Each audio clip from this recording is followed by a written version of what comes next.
Hi guys, welcome back. This is a short video about the importance of properly making sure that the enemy is wiped out of the buildings that you've taken.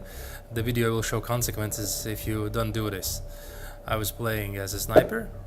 The scenario was called shields. Basically, one team is attacking, one defending. The attacking team gets several shields.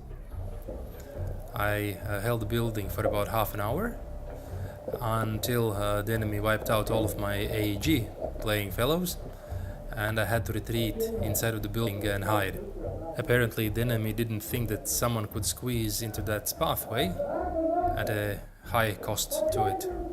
Basically it blunted all of their attack on the remaining positions of my team. Happy watching.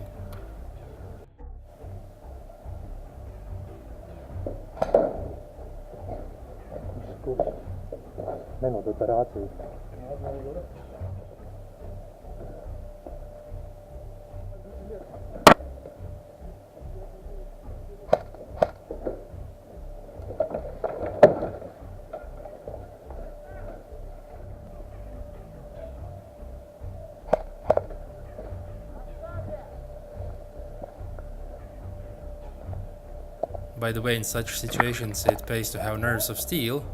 I probably should have knifed those two guys with the shields.